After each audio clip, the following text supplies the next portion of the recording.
কতদিন পর আজ সেই গানটা শুনলাম। একই রকম গাইলে তুমি, ঠিক সেদিন যেরকম গেয়েছিলে। এতটুকু সুরের হেরফের হয়নি, এতটুকু নয়। তবে অন্তরার দিকটা যখন ধরলে, তখন গলায় নতুন কাজ করেছো আজ, যেটা আগে শুনিনি। সত্যি ভালো, খুব ভালো গেয়েছো শ্রীরাধা, খুব ভালো। তবে সব থেকে বড় কথা কি বলো তো, আমার কতদিনের ইচ্ছে ছিল তোমার গানে সিডি বার করি, তুমি রাজি হতে না। কিন্তু আজ যখন মাইক্রোফোনের সামনে তোমায় গান গেতে শুনলাম। আজকে মাইকের সামনে কে ছিল বললা? কেন শ্রীরাধা, আজ আমার রেকর্ডিং স্টুডিওতে কি ভালো গান গাইলো শ্রীরাধা। করি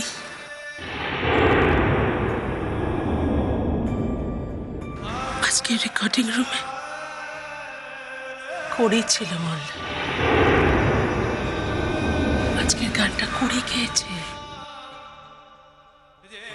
এতক্ষণ তুই করির কথা ভাবছিলি।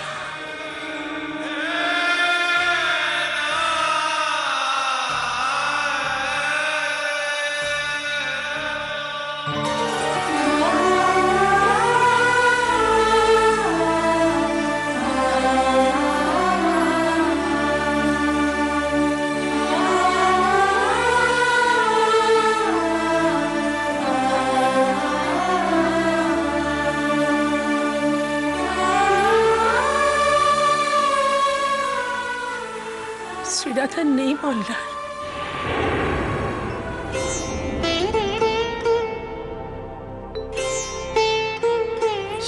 7 বছর চলে গেছে। কালকে তো সেই দিন, তোর মনে নেই? সরি, আমি করির কথাই বলছিলাম। বড্ড ভালো মেয়ে না? ঠিক বলেছ। কোথায় যাচ্ছিস? কাল তো অফিস যেতে পারবো না, তাই আজ কাজগুলো সেরে নি।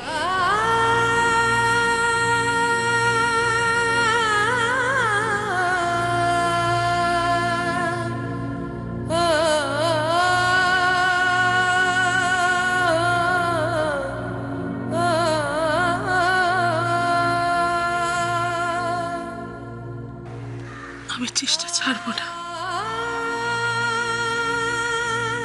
আমার মন বলছে একটা কোনো পথ বেরোলেও বেরোতে পারে। আমি হাল ছাড়বো না। শুধু কি জানি এগোনোটা ভুল হয়ে যাবে না তো?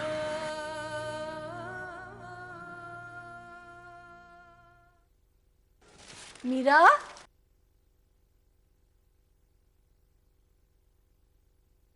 হ্যাঁ বৌদি।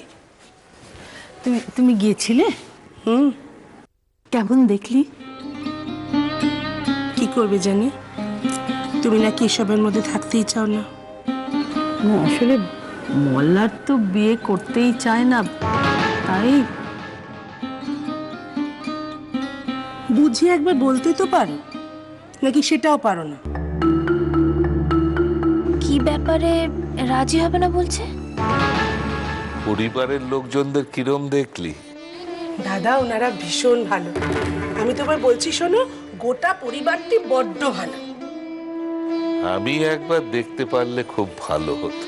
না না, শোনো, তুমি আর আশা বাড়িও না। হ্যাঁ, মোল্লার দেখো বিয়ে তো করতেই চায় না, তারপরে যদি অন্য কোনো কারণেও বিয়েটা না হয়, তাহলে তুমি শুধু শুধু মনে কষ্ট পাবে। একদম ঠিক। হ্যাঁ দাদা, বৌদি এটা যা বলেছে একদম ঠিক। তুমি মনে আশা একদম বাড়িও না। তবে তবে কি জানো তো, একটু সবাই মিলে দেখো না, মল্লারের মনে যদি একটু আশা জাগে, আমরা যদি ওকে এটা বলতে পারি যে এই বিয়েটা হলে ও সুখী হবে। বাচ্চাগুলো ভারী সুন্দর একটা মা পাবে। আচ্ছা ঠিক আছে, ঠিক আছে বাবা, তোমরা তোমরা মেয়েটাকে আগে একবার দেখো, একটিবার দেখো। আমরা আমরা কি করে দেখবো? হুম, সে বন্দোবস্ত আমি একেবারে করে এসেছি, শোনো। বাবা, এত দূর মল্লারদার জন্য মেয়ে দেখাও চলছে? বিয়ে হয়ে গেল তো আমাদের সর্বনাশ। না না, আর দেরি না, খবরটা জায়গা মতো দিতেই হবে।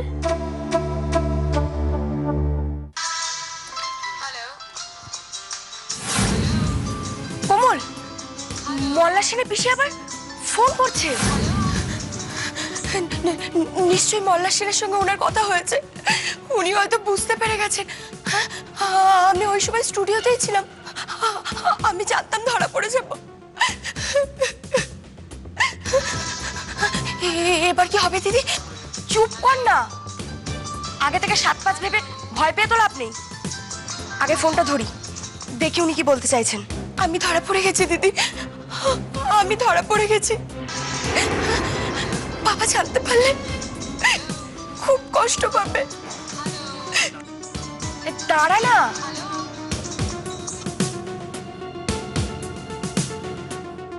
ওমা, ফোনটা ধরলই না। দেখলি এত ভয় পেলি যে ফোনটাই কেটে গেল।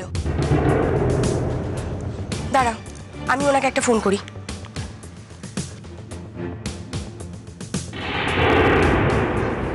হ্যালো, হ্যালো, হ্যাঁ বলুন, আপনি ফোন করেছিলেন? হ্যাঁ তুমি ভালো আছো তো? শোনো না, তোমার বাবাকে একবার ফোনটা দেবে, একটু দরকার আছে। বাবাকে ফোন দেব? হ্যাঁ, আসলে ওনার সঙ্গে আমার একটু দরকার ছিল, অবশ্যই তোমার সঙ্গেও আছে। আগে ওনার সঙ্গে কথাটা বলি। বাবার সাথে কি দরকার? মানে আপনি আমাকে বলুন না, আমি বাবাকে বলে দেবো। হ্যাঁ তোমাকে বলতেই পারি, আসলে ওনাকে একটা অনুরোধ করার ছিল, সেই জন্য একটু যদি। অনুরোধ? অনুরোধ? আচ্ছা আপনি ধরুন, বাবা তো নিচেই থাকে, আমি ওনাকে গিয়ে ফোনটা দিচ্ছি।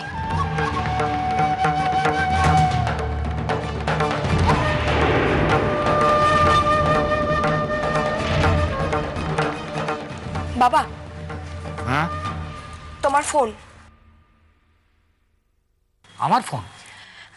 হ্যাঁ, ওই মল্লার সেনের পিসি তোমাকে কি বলতে চাইছেন। আমাকে আবার কি? হ্যালো। হ্যালো, ভালো আছেন তো? বলছি আসলে আপনাদের একটা অনুরোধ করব বলে ফোনটা করা। না না, অনুরোধ বলছেন কেন, বলুন না। আসলে আগামীকাল আমার ভাইপো মানে মল্লারের স্ত্রী শ্রীরাধা, ওর মৃত্যুবার্ষিকী। মানে আপনাদের সঙ্গে আলাপ হলো, তাই আমরা চাইছিলাম আপনারা যদি সবাই মিলে কাল আসেন। আমরা সবাই? হ্যাঁ, আপনারা সবাই মিলে। আপনি না করবেন না জানো? না না, না করব কেন? আর একটা ছোট্ট অনুরোধ ছিল, আনন্দমোহন বাবু, শ্রীরাধা খুব গান ভালোবাসতো, খুব ভালো গান গাইতো। ও চলে যাওয়ার পর থেকে আমাদের বাড়ি থেকে গান হারিয়ে গিয়েছে, সব বন্ধ হয়ে গিয়েছে। তাই ভাবছিলাম কালকে ওর মৃত্যুবার্ষিকী সভায় করি যদি একটা গান গায়। করি গান করবে মৃত্যুবার্ষিকীতে? হ্যাঁ। না শুনুন, আপনি করির কথাই বলছেন তো নাকি? ওমা, আমি আর কার কথা বলবো? আসলে আসলে ও আপনাকে খুব শ্রদ্ধা করে, খুব সম্মান করে। আমি ওর সঙ্গে কথা বলে যতটুকু, মানে আপনি যদি বলেনও নিশ্চয়ই গাইবে। ও তাই বুঝি? আপনি যদি আদেশ করেন তাহলে নিশ্চয়ই করি না বলতে পারবে না, তাই না? আচ্ছা ঠিক আছে, আমি দেখছি, আমি তাহলে কিন্তু আমি খুব আশা করব যে আপনারা কালকে সন্ধ্যাবেলা সবাই মিলে আসবেন। হ্যাঁ ঠিক আছে। আচ্ছা, নমস্কার।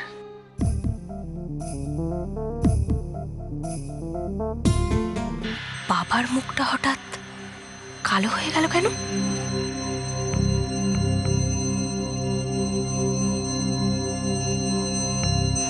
বাবা কি বললেন উনি? হ্যাঁ গো, কে ফোন করেছিল গো? মা, ওই মল্লার সেনের পিসি ফোন করেছিলেন। বাবা কি বললেন উনি? বাবা হ্যাঁ গো, তোমার মুখটা এরকম লাগছে কেন? কি হয়েছে? ওরা কি বলেছে? কি হলো বলো? ওই মোল্লার সেনের স্ত্রীর কাল মৃত্যুবার্ষিকী, আমাদের সকলকে সেখানে যেতে বলেছে। ও মা, এতে এত চিন্তা করার কি আছে? তাই না তাই?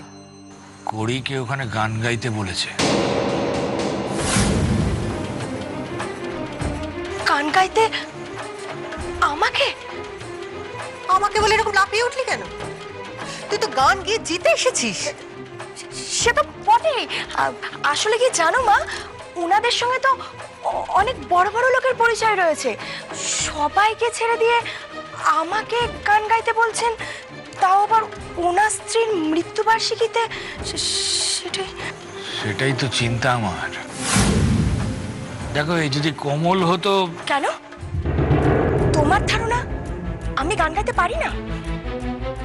না না, সে কথা হচ্ছে না। দেখ, তোর গানের সমালোচনা আমি করছি না। তোকে যখন ওরা জিতিয়েছে, নিশ্চয়ই ভালো কিছু দেখেছে, তাই তো জিতিয়েছে। তোর গান আমার পছন্দ না হতে পারে, কিন্তু ওদের নিশ্চয়ই পছন্দ হয়েছে, না হলে ওরা বাড়ি বয়ে আসবেই বা কেন, আর আমাদের নেমন্তন্নই বা করবে কেন? এটা তোমার ভালো লাগছে না?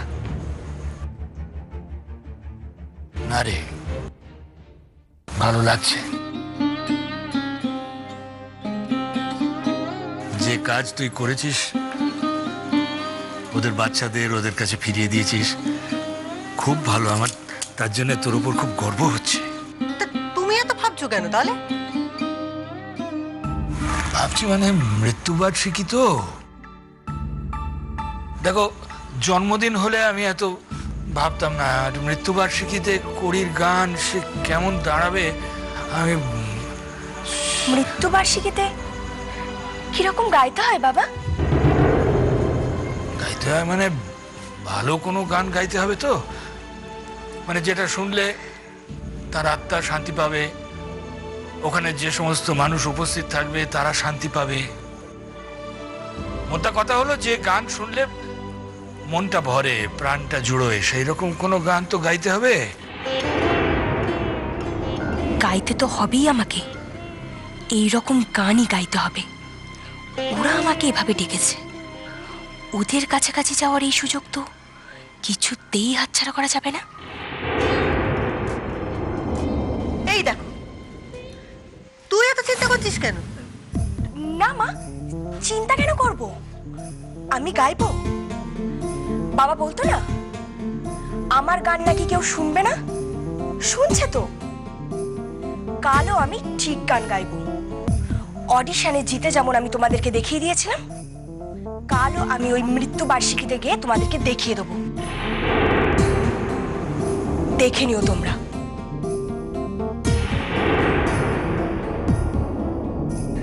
জেদ জেদ জেদ যে মেয়েটাকে কোথায় নিয়ে গিয়ে দাঁড় করাবে কে জানে। আচ্ছা, তুমি এইসবের মধ্যে ঢুকছো কেন বলো তো? ওর কাজের জায়গা, ও বুঝে নেবে। বুঝুক, আমি আর কিছু বলবো না। কোমল একমাত্র ভরসা। তবে কাল তো আমি ওকে গান গাইতে পাঠাবো না। কাল তো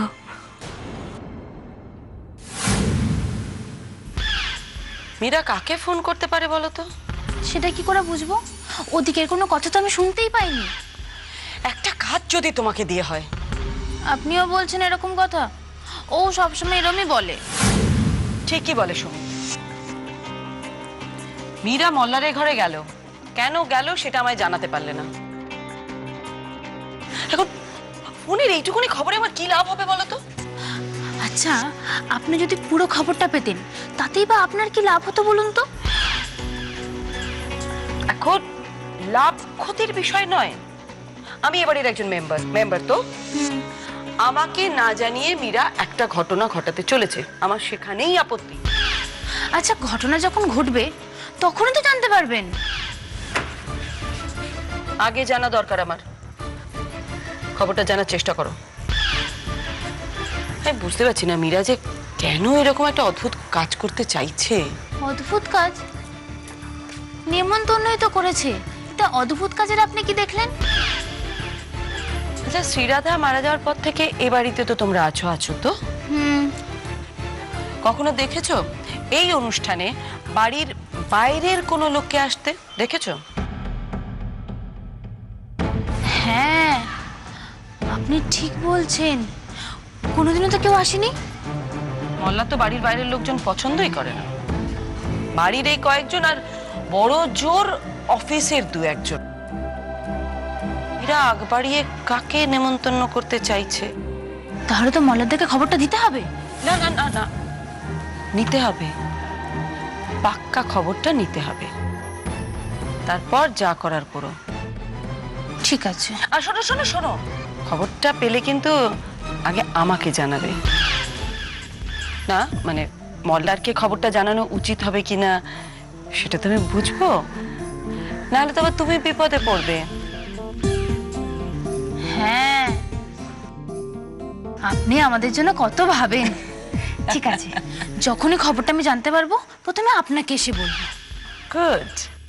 এখন আসি।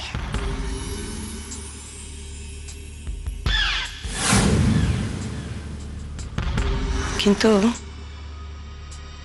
মীরা কাকে নেমন্তন্ন করতে পারে? কাকে? মা সরস্বতী, আমার খুব ভয় করছে। আমি ধরা না পড়ে যাই মা। কোমল কোমল কোমল, তুই যে আমার কি উপকার করেছিস তোকে বলে বোঝাতে পারবো না। আরে ওই মল্লা সেনের পিসি, উনি যে আমার প্রশংসা করলেন না, তখন যদি একবার বাবার মুখটা দেখতিস, পুরো কালো হয়ে গেছিল। ছি দিদি, এভাবে বলছো কেন? যা সত্যি তাই বলেছি। কিন্তু এখন যে বিপদ। বিপদ? কিসের বিপদ? আরে ওই মল্লা সেনের স্ত্রীর মৃত্যুবার্ষিকী, ওখানে ওই পিসি আমাকে যেতে বলছেন। আবার মনে হয় গান গাইতে হবে। আমাকে রেহাই দাও দিদি। ও মা, তোকে রেহাই দিলে কি করে হবে? শুনছিস তো, ওখানে আমাকে গান গাইতে যেতে হবে। আমি করি সেজে আর ওদের ঠকাতে পারবো না দিদি। উনি বয়স্ক মানুষ, কত বিশ্বাস নিয়ে এসেছেন বলতো। আর আমি না না, আমি পারবো না দিদি। তোকে কে যেতে বললো? ওনাদের সঙ্গে সম্পর্কটা তো এখন আমাকেই বাড়াতে হবে। এটাকে পিয়ার বলে, সেটা অন্য কারোর হাতে দিতে নেই। ওখানে আমিই যাব। তুমি যাবে? হ্যাঁ। আর গান গাওয়ার কি হবে? সেই জন্যই তো তোর থেকে একটা হেল্প চাই। আমাকে একটা গান তুলি দে না। একদিনে দে না, বাকিটা গলা টলা খারাপ বলে কিছু একটা ম্যানেজ করে নেবো। দিদি, আমার খুব ভয় করছে। আমার মনে হচ্ছে এবার তুমিও ধরা পড়ে যাবে আর আমিও। আমি পারবো না দিদি। তোর তো সবকিছুতেই ভয়, নাকি ভয়টা দেখানো? আসল কথা হলো তুই চাস না আমাকে গানটা তোলাতে। এখন তো সবাই আমার প্রশংসা করছে, তোর হিংসে হচ্ছে। হিংসে না দিদি। হ্যাঁ হ্যাঁ তাই। তুই যদি এখন আমাকে গান না তোলাস, তাহলে আমি ধরে নেবো যে তুই চাস না আমি বড় হই। তুই চাস না চারিদিকে আমার নাম ছড়িয়ে পড়ুক। আজ প্রথমবার বাবা আমার প্রশংসা করেছে। তুই কি এটাই ভয় পাচ্ছিস কমল, যে তোর আর আমার দাম বাবার কাছে সমান হয়ে যাবে? তাই ভয় পাচ্ছিস তাই না? হ্যাঁ, বাবা তোমার প্রশংসা করেছে? হ্যাঁ, বাবা আজ বলেছে আমার জন্য বাবার গর্ব হচ্ছে। বাবা খুশি হয়েছে? ঠিক আছে, আমি তোমাকে গানটা তুলিয়ে দেবো। আপাতত সেটুকুই কর। কিন্তু কোনো কিন্তু না, বাকিটা আমার উপরে ছেড়ে দে।